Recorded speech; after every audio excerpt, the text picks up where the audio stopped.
हाँ, hello students, ये हमारा फ्रिक्शन का लेक्चर नंबर 6 है। इसमें हम कुछ इम्पॉर्टेंट न्यूमेरिकल जो हैं बोर्ड लेवल के वो डिस्कस करेंगे। तो आप क्वेश्चन नोट करना स्टार्ट करें।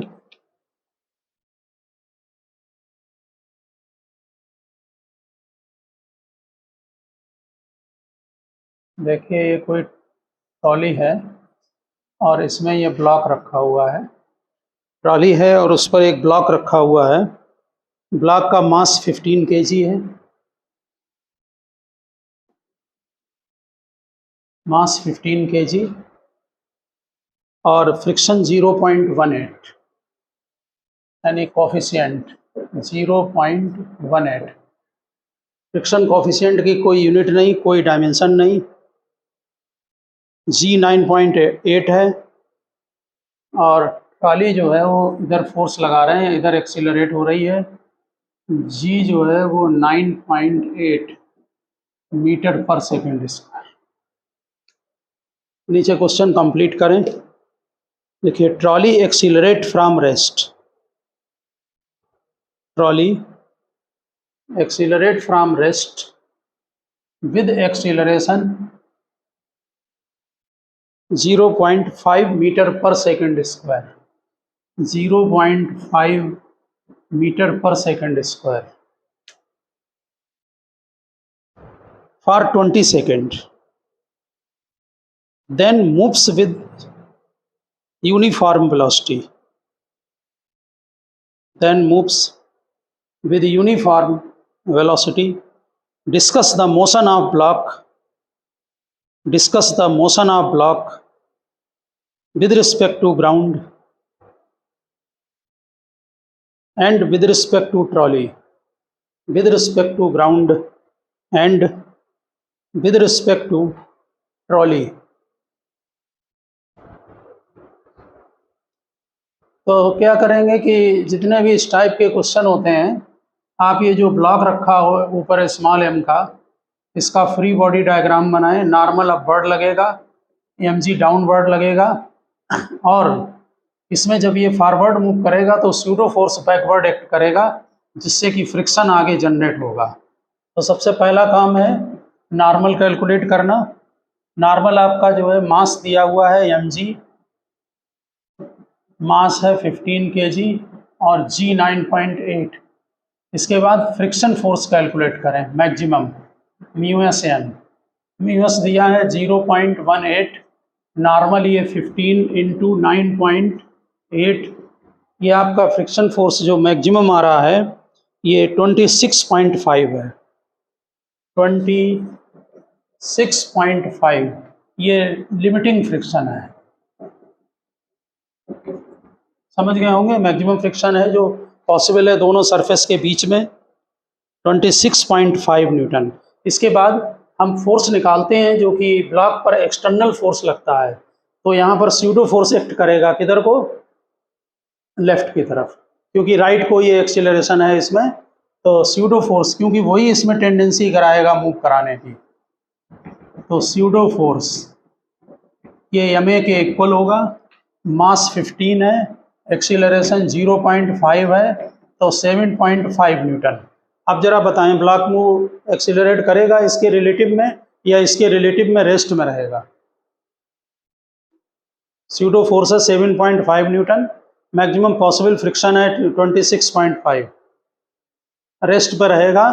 ठीक, अगर अर्थ के रिलेटिव देखें तो ये ब्लॉक इस ट्रॉली के साथ साथ सेम एक्सीलरेशन से मूव करेगा। ओके, और अगर हम सरफेस से देखें, ट्रॉली के फ्रेम से देखें, तो रेस्ट में लगेगा, क्योंकि स्यूडो फोर्स इतना नहीं है जो इसको बैकवर्ड मोशन करा सके। ओके, तो नोट कर दें नीचे।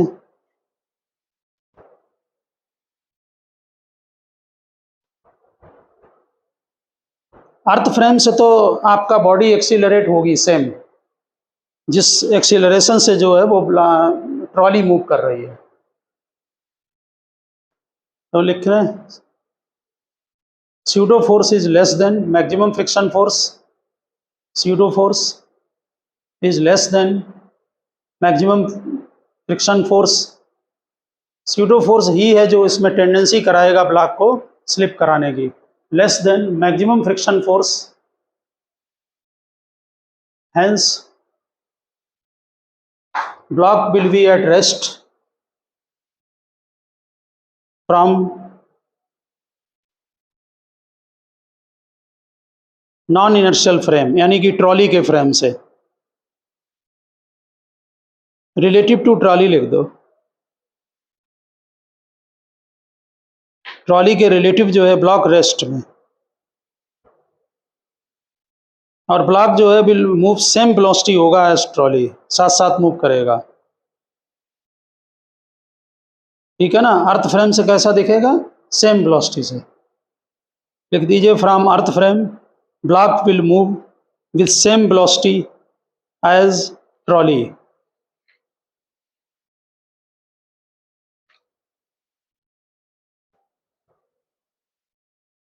ठीक है, बिल्कुल इसी तरह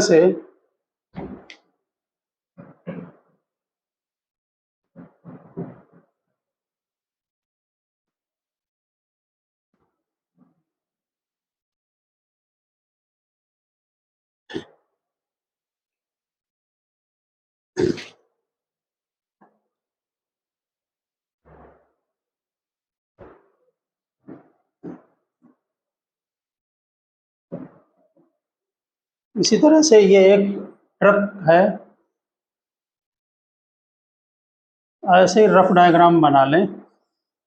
ये व्हील होगा, इसमें एक ब्लॉक रखा हुआ है ऊपर, ट्रक है गिवन, इसमें यहाँ पर ये ब्लॉक रखा है और यहाँ तक डिस्टेंस इसकी 5 मीटर है। ये व्हील बना रखे हैं ट्रक के, डिस्टेंस 5 मीटर है, जो रियर फेस है उससे 5 मीटर अंदर रखा हुआ है। 40 kg का मास है, म्यू 0.15, म्यू 0.15, और इसका मास जो है वो 40 kg है, ब्लॉक का मास 40 kg है। ट्रक इनिशियली रेस्ट में है और फिर एक्सीलरेशन ए से स्टार्ट होता है। ए यू इसका स्टार्टिंग में 0 था, एक्सीलरेशन 2 मीटर पर सेकेंड स्क्वायर, इनिशियल वेलोसिटी 0 है ट्रक की, और 2 मीटर पर सेकेंड स्क्वायर से एक्सीलरेट होता है। जो व्हील होते हैं यहाँ पर कोई फ्रिक्शन नहीं लेते हैं, रोलिंग फ्रिक्शन हमारे यहाँ निगलेक्ट करते हैं, उसकी वैल्यू बहुत कम होती है, इसलिए मानकर चलते हैं कि व्हील में कि ये फ्रिक्शन लेस सरफेस पर मूव कर रहा है। लिखिए, at what distance from the starting point, at what distance from the starting point does the box fall off the truck? At what distance from the starting point does the box fall off the truck? यानी ये तो कह रहा question ये गिरेगा, लेकिन फिर भी यहाँ चेक करेंगे तो ये जब गिरेगा उस समय ट्रक कितना आगे मूव कर चुका होगा। ट्रक का यू दिया हुआ है और ए आपका 2 मीटर पर सेकंड स्क्वायर है, तो सेम थ्योरी से क्या करें, पहले एफ मैक्स निकालें, जो कि किसके इक्वल होगा, म्यू एस एन के, और नॉर्मल एम जी के इक्वल होगा, मास 40 kg है और जी 9.8, म्यू एस की वैल्यू या म्यू की वैल्यू 0.15, 40, 9.8, ये हमारा एफ मैक्स जो आ रहा है ये 58.8 न्यूटन, 58.8 न्यूटन। अब जो स्यूडो फोर्स एक्ट करेगा ब्लॉक पर वो निकालेंगे।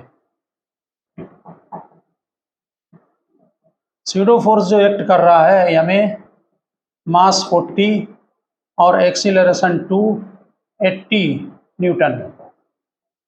अब जरा बताएं कि ब्लॉक जो है वो रखा रहेगा या स्लिप करेगा? स्लिप करेगा, क्योंकि स्यूडो फोर्स ज़्यादा है, पीछे मूव करा ले जाएगा इसको, ठीक है ना, बैकवर्ड डायरेक्शन में। तो यानी कि रिक्वायर्ड फोर्स इतना नहीं है, क्योंकि फिर ऐसे भी कर देते हैं लोग इनर्शियल फ्रेम से इसको डिस्क्राइब कि इसको इस एक्सीलरेशन से चलने के लिए फ्रिक्शन फोर्स होना चाहिए सफिशिएंट, वो फ्रिक्शन फोर्स यहाँ सफिशिएंट नहीं है, इसलिए ब्लॉक जो है वो स्लिप करेगा बैकवर्ड। ठीक, तो बैकवर्ड फोर्स कितना लगेगा ब्लॉक पर, क्योंकि पहले ये निकाला जाए ट्रक कितना आगे मूव करेगा, अगर S is equal to U T plus half A T square लगाते हैं तो टाइम चाहिए। तो ये ब्लॉक कब गिरेगा पीछे, इसके लिए टाइम निकाल लिया जाए। तो यस मालूम है 5 मीटर, ठीक। एक्सीलरेशन चाहिए होगा ब्लॉक का विद रिस्पेक्ट टू ट्रॉली या ट्रक, क्योंकि ये ट्रक पर 5 मीटर डिस्टेंस मूव करेगा। ओके, तो नेट फोर्स बैकवर्ड कितना लगेगा ब्लॉक पर, लिखिए नेट फोर्स ऑन ब्लॉक, ये लेफ्ट को लगेगा फोर्स आपका, तो 80 माइनस 58.8, ये जो फोर्स आपका एक्ट करेगा ये लेफ्ट को एक्ट करेगा, 21.2 न्यूटन लेफ्ट को, 21.2 न्यूटन लेफ्ट को फोर्स एक्ट करेगा। ठीक है, अब हम बैकवर्ड एक्सीलरेशन निकाल सकते हैं ब्लॉक पर। तो बैकवर्ड एक्सीलरेशन निकालने ब्लॉक पर, backward acceleration on the block, ठीक। तो A is equal to F over M, ये A1 लिख दे रहे हैं यहाँ पर, वहाँ A हमने नोट किया है उसको। तो 21.2 नेट फोर्स जो बैकवर्ड लग रहा है और मास इसका 40, ये हमारा एक्सीलरेशन आ रहा है 0.53 मीटर पर सेकंड स्क्वायर। अब ब्लॉक के ऊपर जब ये 5 मीटर आगे मूव करेगा उस समय कितना टाइम लगेगा उसको मूव करने में, तो कौन सा लगा दें, S is equal to U T plus half A T square. Block initially rest में है हाफ, और एक्सीलरेशन आप कैलकुलेट कर चुके हैं 0.53, ये टी स्क्वायर है, डिस्प्लेसमेंट 5 मीटर है, इससे टी कैलकुलेट हो जाएगा। ये टी हमारा आ रहा है 4.34 सेकेंड, ये टी नोट कर दें आप।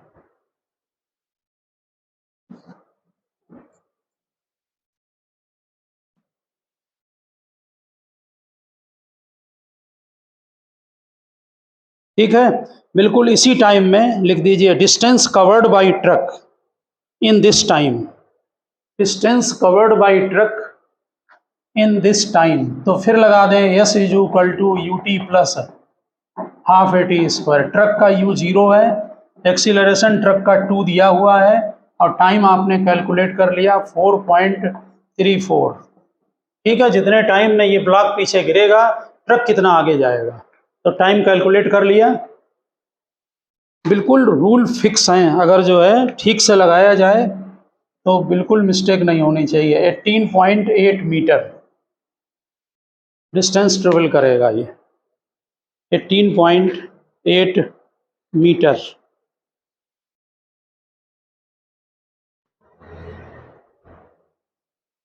ठीक है, समझ गए होंगे ना।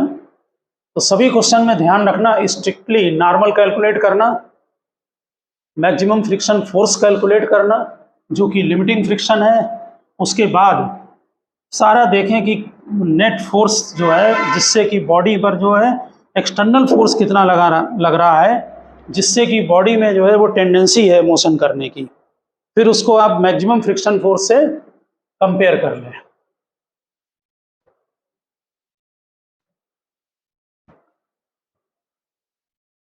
नेक्स्ट में जो है एक 10 kg का ब्लॉक 30 डिग्री के इंक्लाइंड प्लेन पर है। क्वेश्चन नंबर 3, ये इंक्लाइंड प्लेन है 30 डिग्री का, इसमें ये ब्लॉक रखा हुआ है। ये ब्लॉक का मास 10 kg है, म्यू के 0.5, इसका मास 10 kg, म्यू के गिवन है 0.5, यानी मोशन में है बॉडी इसीलिए दिया है। 30 डिग्री गिवन है एंगल, आपको जी 9.8 लेंगे। सिंपल क्वेश्चन है, calculate the acceleration of the body, calculate the acceleration of the body. Mu के इसीलिए दिया है, इसका मतलब बॉडी एक्सीलरेट कर रही है। इसका फ्री बॉडी डायग्राम बनाया जाए, normal upward, M G downward. हमारे पॉइंट पर ध्यान देना, एम जी सेंटर पर और नॉर्मल यहाँ सरफेस पर। और ये एंगल 30 डिग्री है, ये भी 30 डिग्री होगा, यहाँ पर ये हो जाएगा mg cos 30 और जो मूव कराएगा वो mg sin 30। ये एक्सटर्नल फोर्स हो गया ब्लॉक पर, और कोई फोर्स यहाँ पर नहीं लग रहा है। फ्रिक्शन किधर एक्ट करेगा? बॉडी डाउनवर्ड एक्सीलरेट होगी, फ्रिक्शन अपवर्ड। ठीक, तो फ्रिक्शन यहाँ सरफेस पर। फ्री बॉडी डायग्राम में क्लियर देखना कहाँ पर नॉर्मल लगाया, कहाँ mg एक्ट कर रहा है और किस जगह पर फ्रिक्शन दिखा रहे हैं। ये FBD बन गया। बिना FBD न्यूमेरिकल ना लगाना। तो फिर इक्वेशन बना लें, mg sin 30, फ्रिक्शन कैलकुलेट कर लें। फ्रिक्शन म्यू के नॉर्मल की वैल्यू mg cos 30 हमने पहले ही डाल दिया। ये फ्रिक्शन हो गया आपका। तो नेट फोर्स डाउनवर्ड डायरेक्शन में होगा, ये डाउनवर्ड ये अपवर्ड, इसको माइनस कर दें फ्रिक्शन फोर्स को। Mu K mg cos 30, article भी कराया है इसको दो बार, इज इक्वल टू ma। मास इसमें कैंसिल हो जाएगा। आपको म्यू के की वैल्यू दे रखी है 0.5, एक्सीलरेशन आ जाएगा आपका 0.66 मीटर पर सेकेंड स्क्वायर। यहाँ से ये जो है sin 30 cos 30 वैल्यू पुटअप कर दें, म्यू के पुटअप कर दें 0.66 मीटर पर सेकेंड स्क्वायर। सिंपल क्वेश्चन है। अगर कभी किसी न्यूमेरिकल में जैसे आपने ए निकाल लिया, यहाँ अगर टाइम पूछें, डिस्टेंस दिया हो, तो फिर काइनेमेटिक्स इक्वेशन लगा देना, S is equal to UT plus half A T square वगैरह।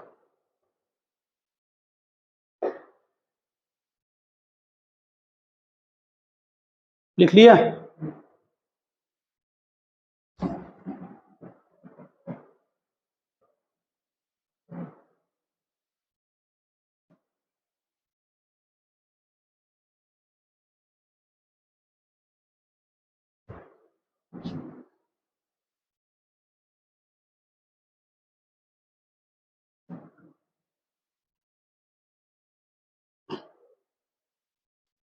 नेक्स्ट क्वेश्चन में इंक्लाइंड प्लेन पर क्वेश्चन है।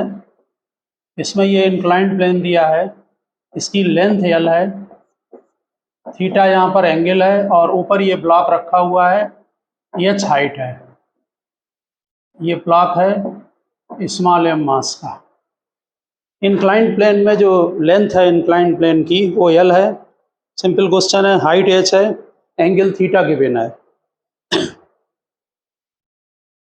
फ्रिक्शन फोर्स गिवन है, एफ के लग रहा है,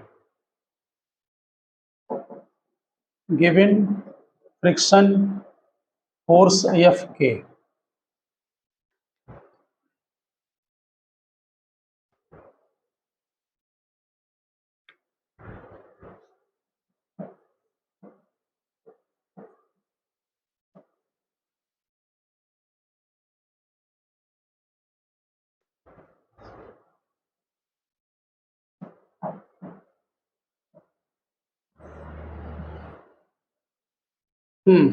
नोट करें नीचे, prove that body will reach the bottom, prove that body will reach the bottom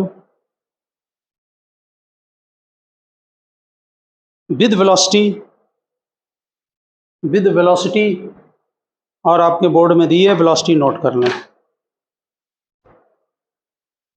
हालांकि इसमें वर्क एनर्जी का वो लगा है, लेकिन उतना टिपिकल नहीं है, आप समझने की जरा कोशिश करना। देखिए, जब ये हाइट पर ब्लॉक रखा हुआ है तो इसके पास यहाँ पर जो एनर्जी है वो पोटेंशियल एनर्जी होगी। जब नीचे आएगा तो पोटेंशियल किस में कन्वर्ट होगी? काइनेटिक में। लेकिन साथ साथ इसमें फ्रिक्शन भी एक्ट करेगा। किधर लगेगा फ्रिक्शन? अपवर्ड लगेगा, तो फ्रिक्शन से भी वर्क डन हो जाएगा, वो एनर्जी उसमें माइनस कर दी जाएगी। समझ गए ना? सिंपल। अगर फ्रिक्शन लेस होता तो सीधे पोटेंशियल काइनेटिक में कन्वर्ट कर देते। ओके, तो लिखें, decrease in potential energy is equal to, decrease in potential energy is equal to gain in kinetic energy, decrease in potential energy is equal to gain in kinetic energy plus work done by friction, plus work done by friction. यानी कि जितना potential energy में change होगा, decrease होगा, वो आपका जो है वो काइनेटिक एनर्जी का जो गेन होगा, gain in kinetic energy plus work done by friction में चला जाएगा। तो कितनी पोटेंशियल एनर्जी डिक्रीज हुई? mgh। Gain in kinetic energy half mv², और work done by friction force, force into displacement.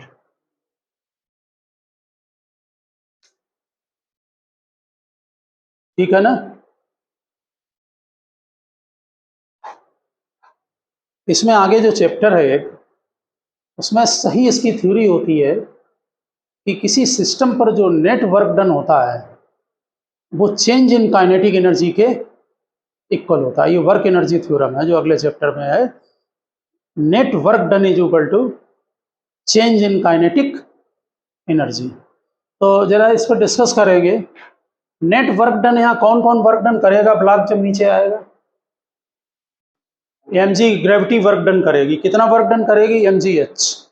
Downward है mg, डिस्प्लेसमेंट डाउनवर्ड है, कितना होगा? mgh plus work done by friction, net work done. Friction work done करेगा, वो work done negative होगा, क्योंकि यहाँ क्वेश्चन नहीं आपने राइज किया नेगेटिव क्यों नहीं लिया। एक्चुअली ये अलग थ्योरम है। तो फ्रिक्शन किधर एक्ट कर रहा? अपवर्ड। डिस्प्लेसमेंट किधर? डाउनवर्ड। तो वो टर्म लेफ्ट को आ जाएगा माइनस में। Is equal to change in kinetic energy. Initial kinetic energy 0, final half mv²। वो सही है प्रॉपर चैनल। लेकिन ये भी लगाते हैं हमारे यहाँ कि change in potential energy is equal to net जो इंक्रीज होगा वर्क डन और प्लस सिस्टम में जो काइनेटिक एनर्जी इंक्रीज हुई। तो यहाँ से आप भी निकाल लें, आपका ये फार्मूला तैयार हो जाएगा। ये वाला mgh में माइनस कर दें। हम जब अगले चैप्टर में लगाएंगे तो वर्क एनर्जी थ्योरम का ही यूज करेंगे। बहुत अच्छी थ्योरम है। और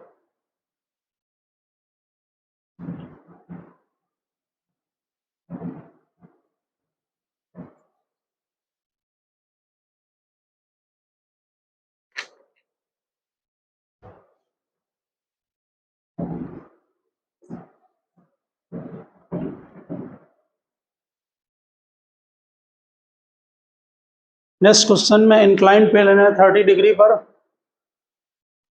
इंक्लाइन प्लेन 30 डिग्री, यहाँ ब्लॉक रखा हुआ है।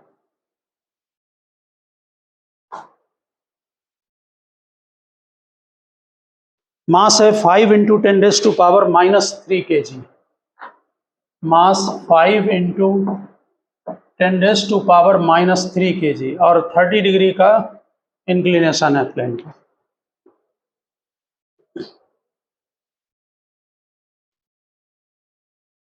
लिखिए फाइंड म्यू, यानी कि coefficient of friction. Find mu between body and the plane, between body and the plane if the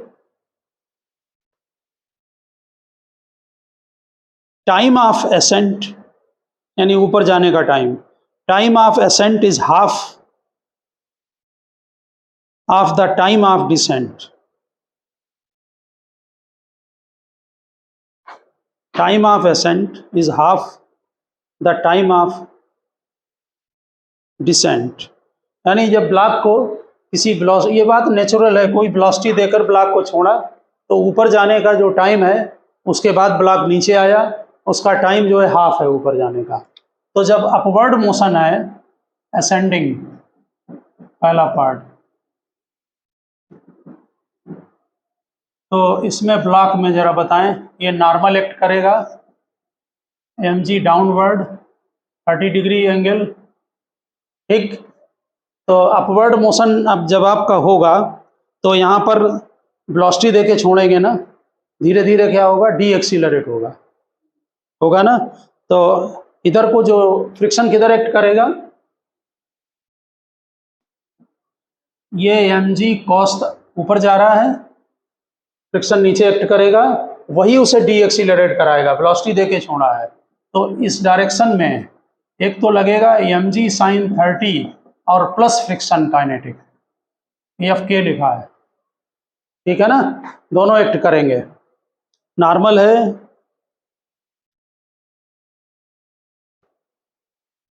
तो डी एक्सीलरेशन को हम बॉडी के A1 ले रहे हैं, A1 और A2 ले लेंगे।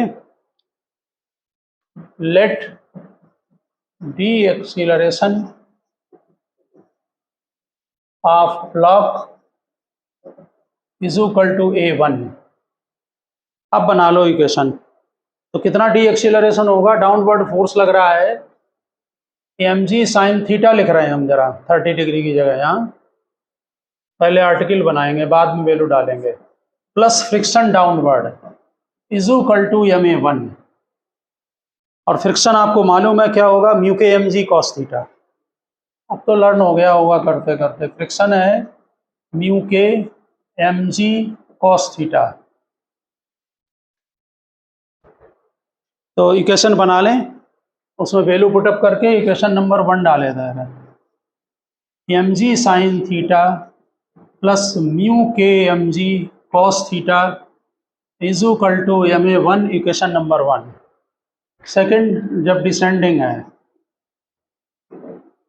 जब डाउनवर्ड मोशन है, डाउनवर्ड मोशन होगा तो फ्रिक्शन किधर एक्ट करेगा, अपवर्ड एक्ट करेगा। ये थीटा यहाँ पर mg साइन थीटा और फ्रिक्शन अपवर्ड एक्ट करेगा, मोशन डाउनवर्ड हो रहा है। अब की बार एक्सीलरेशन इधर डाउनवर्ड होगा, लेकिन एक्सीलरेशन होगा इसमें, इसको A2 ले ले रहा है, ठीक है। वो डी एक्सीलरेशन होगा, यहाँ पर एक्सीलरेट हो जाएगी बॉडी क्योंकि डाउनवर्ड आ रही है।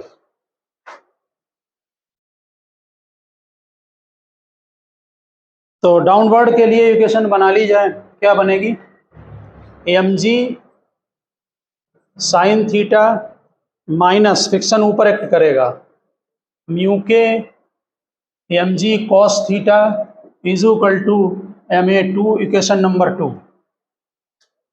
अब दोनों को डिवाइड कर दें, मास कैंसिल हो जाएगा, वैसे भी मास कैंसिल हो रहा है, ठीक है ना।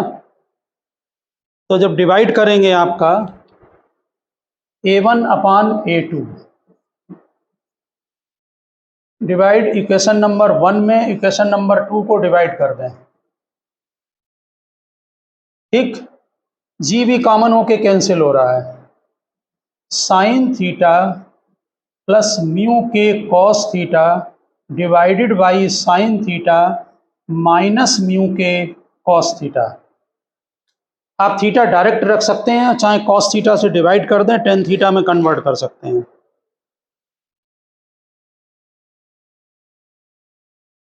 ठीक है। दोनों इक्वेशन डिवाइड कर दी हमने।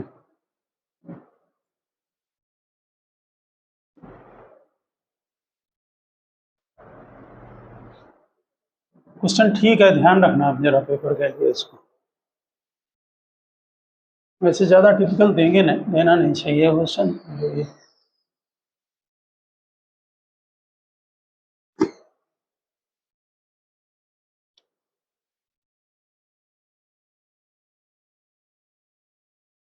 ठीक, यहाँ पर हम अगर चाहें तो A1 अपान A2 को ten theta plus mu K divided by tan theta minus mu के बना सकते हैं।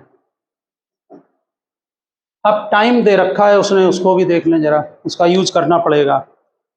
तो टाइम ऑफ एसेंट T1 ले रहे हैं और डिसेंट T2।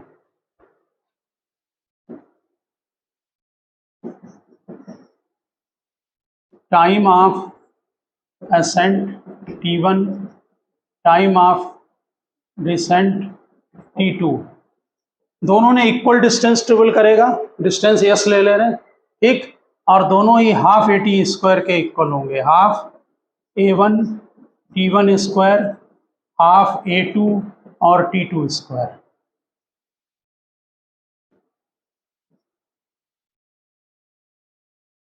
जाने आने में इक्वल डिस्टेंस ट्रेवल करेंगे, ठीक है। तो इससे आप निकाल लें कि A1 upon A2 is equal to T2 square upon T1 square, और T2 डबल दिया हुआ है, वो वाला टाइम हाफ है, तो ये 4 के इक्वल होगा। गिवन है T2 is equal to twice T1, question में गिवन है, इसलिए इसे इसके इक्वल कर दें। A1 upon A2 is equal to है tan theta plus mu K divided by tan theta minus mu K, ये 4 के इक्वल है। अब इसमें थीटा की वैल्यू डाल दो 30 डिग्री, ठीक। तो म्यू के आ रहा है 0.346, 10 क्रॉस मल्टीप्लाई हो जाएगा, म्यू के थीटा यहाँ पुटअप कर दें, गिवन है 30 डिग्री, 0.346। ध्यान रखना क्वेश्चन थोड़ा सा, टाइम दिया हुआ है, ब्लॉक के ऊपर जाने का हाफ है।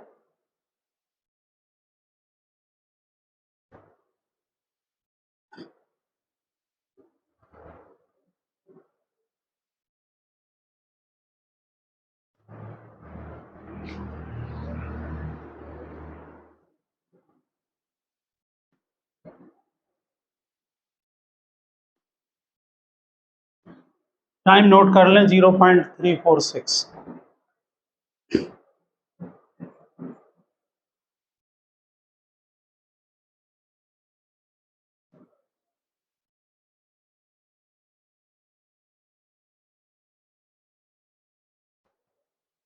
नेक्स्ट क्वेश्चन नोट करें, इसमें भी इंक्लिनेशन का एंगल 30 डिग्री, ब्लॉक 2 kg का है, ये इंक्लिनेशन एंगल 30 डिग्री, ब्लॉक रखा हुआ है 2 kg का।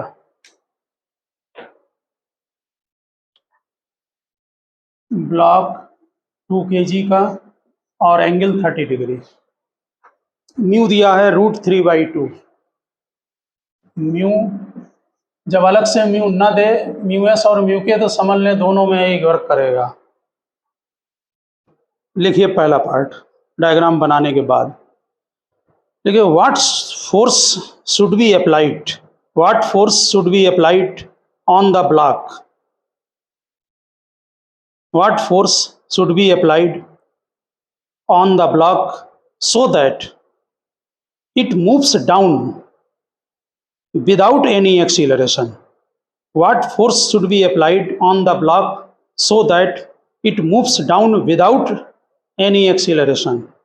हमने एक आर्टिकल में आपको वैल्यू दे के चेक कराया था एक दिन कि कितना force downward mg sin theta की वैल्यू ले ली थी, लेक्चर नंबर 3 में था, और फिर उसमें बताया था। तो कितना फोर्स चाहिए कि कह रहा है कि ब्लॉक जो है वो बिना एक्सीलरेशन के डाउनवर्ड मूव करे।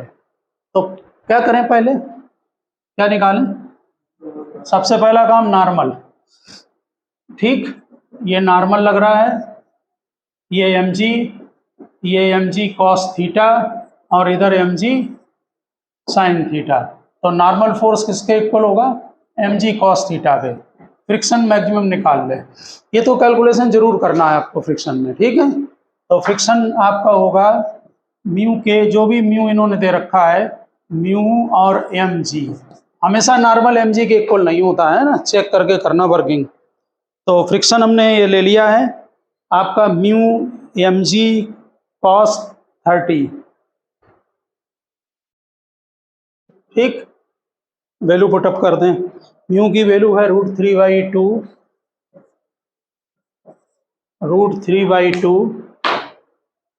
मास ब्लॉक का 2 kg, g 9.8 और cos 30 डिग्री।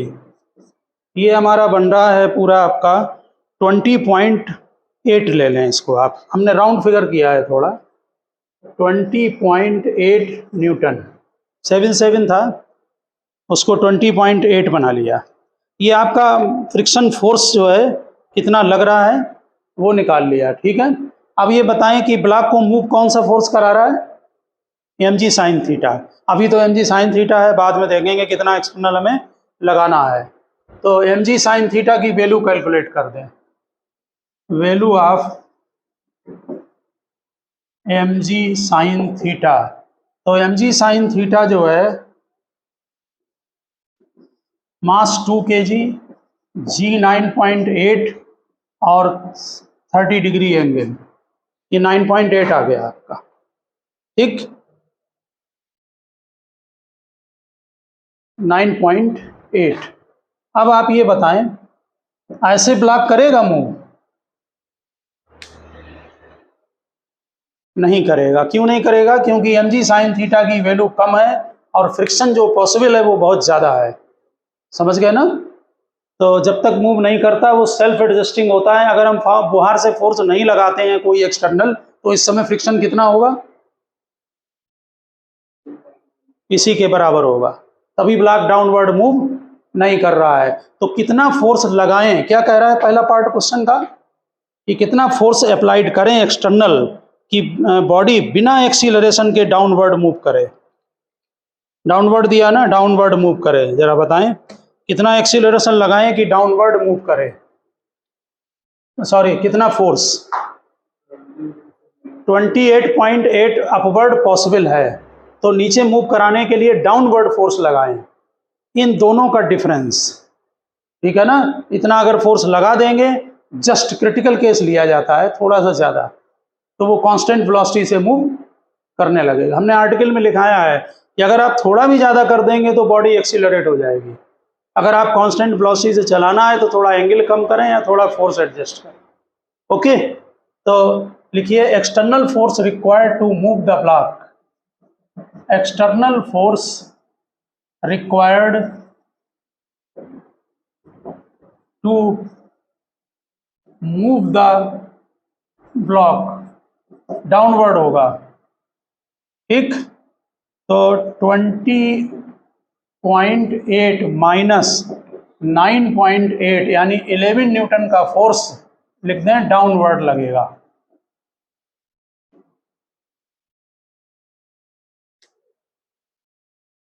ठीक है, नेक्स्ट पार्ट लिखें बी इसका, what force should be applied, अब की बार अपवर्ड मूव कराना है, तो what force should be applied, what force should be applied, अभी डाटा बनाए रखें, on the block so that it moves up without acceleration, it moves up without acceleration।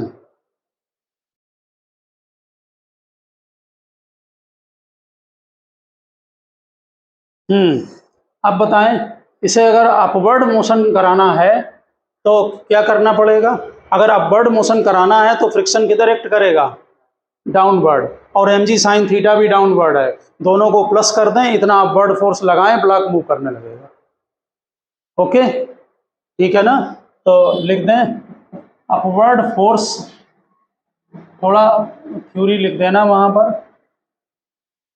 20.8 plus 9.8 तो 30.6 Newton, upward force applied 30.6 Newton.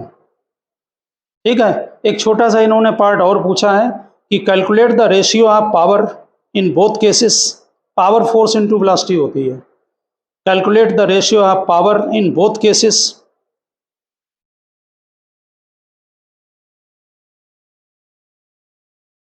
if block moves with same uniform speed, if block moves with same uniform speed, तो power force into velocity और F1 अपान F2 आप calculate कर चुके हैं। पहले F1 कितना था 11 और F2 कितना है 30.6, तो सिंपल इनका रेशियो निकाल लें, ये आपका आ रहा है 0.36, 0.36।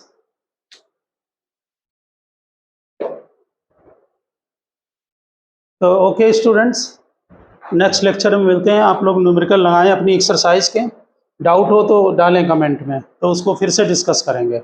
ओके।